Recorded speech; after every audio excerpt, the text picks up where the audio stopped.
الحمد لله وكفى وسلام على عباده الذين اصطفى اما بعد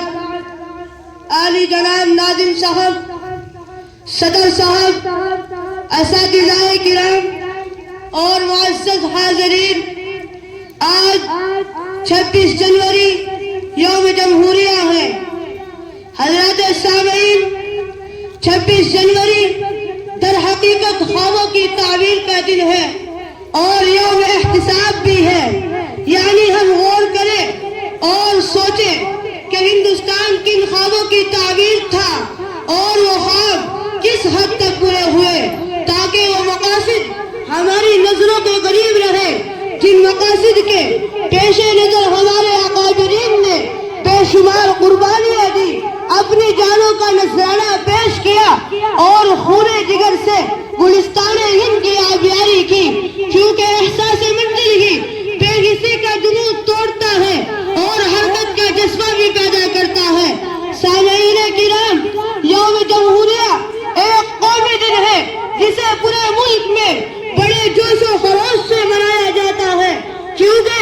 آج ہی کے دن یعنی 26 جنوری سن 1950 کو آزاد ہندوستان کے آئین کا نفاذ عمل میں آیا تھا اور اس کے ساتھ ہی ایک جمہوری طرز حکومت کا آغاز ہوا۔ اسی لیے آج کے دن کو یوم جمہوریہ کہا جاتا ہے۔ سامعین، دستور ہند میں ہمارے ملک کو ایک سیکولر اسٹیٹ کہا گیا ہے، یعنی یہ ملک مذہب کی بنیاد پر حکومت نہیں کرے گا اور تمام مذاہب کا احترام ضروری ہوگا اور مذہب کی بنیاد پر کسی کے ساتھ بھید بھاؤ نہیں کیا جائے گا اور ذات پات اور مذہب کی بنیاد پر کسی کو شہریت کے حق سے محروم نہیں کیا جا سکتا۔ ہر ہندوستانی شہری قانون کی نگاہ میں برابر ہے۔ ہر شہری کو آزادی رائے، آزادی خیال، آزادی مذہب کے اختیار حاصل ہے۔ اسی لیے ہندو، مسلم، سکھ، عیسائی اور دیگر تمام مذاہب کے لوگ اپنے مذہب پر عمل کرتے ہوئے ایک مشترکہ بڑے خوبصورت